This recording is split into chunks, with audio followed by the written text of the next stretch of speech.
চট্টগ্রাম বন্দর নিয়ে যখন কথা হয় তখন অবশ্যই চিন্তা ভাবনার বিষয়। এই যে আন্দোলন করতেছে রাস্তাঘাটে, বন্দরের আশেপাশে যারা শহরে আন্দোলন করতেছে, এরা কারা?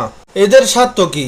বন্দর বিদেশিদের হাতে লিজ দিলে সরকারের লাভ বা সরকারের ক্ষতি? লাভ হলো সরকারও হয়, ক্ষতি হলো সরকারও হয়। তাহলে আন্দোলন করতেছে তাদের কি হয়, বা তাদের কি ক্ষতি, বা তাদের কি সমস্যা হয়? এটা আসলে খতিয়ে দেখা খুব জরুরি।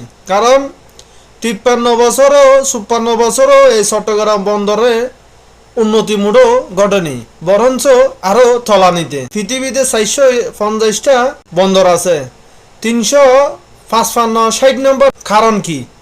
এত সমুদ্র বন্দর থাকার পরও, এত গভীর সমুদ্র থাকার পরও চট্টগ্রাম বন্দর এত তলানিত কেন?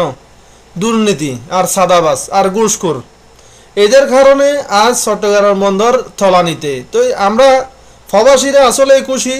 শুধু চট্টগ্রাম বন্দর না, শুধু চট্টগ্রাম বন্দর দিলে হবে না।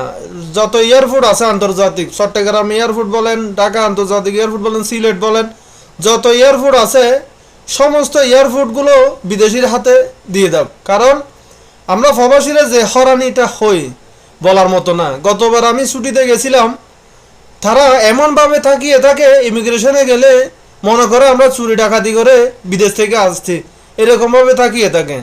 অযথা হয়রানি করে, অযথা প্রশ্নবিদ্ধ করে মানুষকে।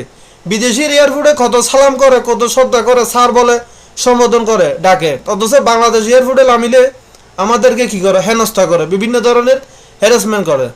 সেজন্য বলি, আমাদের প্রবাসীদের এখন একটাই দাবি, বন্ধ এয়ারপোর্টগুলো যেন, আন্তর্জাতিক এয়ারপোর্ট যত এয়ারপোর্ট আছে বাংলাদেশ, সমস্ত এয়ারপোর্ট যেন বিদেশিদের হাতে দিয়ে দেয়। এটাই সবচাইতে ভালো কাজ হবে। বন্দর দিতেছে, এটা তো সবচাইতে ভালো কাজ। কারণ আন্দোলন করতেছে এরা খারা, এদের কোনো স্বার্থ আছে না হয় তারা আন্দোলন কেন করে?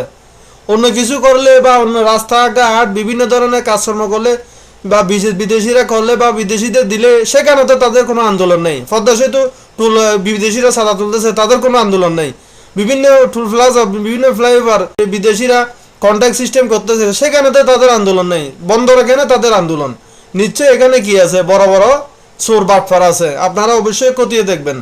আমার ভিডিওটা অবশ্যই যারা দেখেন শেয়ার করে দিবেন, লাইক কমেন্ট করে পাশে থাকবেন। আর আমাদের প্রবাসীর একটাই দাবি, বন্দর এয়ারপোর্টগুলো যেন বিদেশিদের হাতে দিয়ে দেয়। কারণ আমরা হরানি হই, সবসময় বারবার হেনস্থার শিকার হই। আমরা এগুলো থেকে রেহাই পেতে চাই। প্রবাসীরা সবাই এখান থেকে উদ্ধার হতে চাই।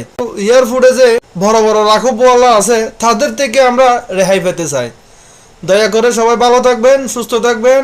আমার কথাগুলো যদি আপনাদের ভালো লাগে তাহলে লাইক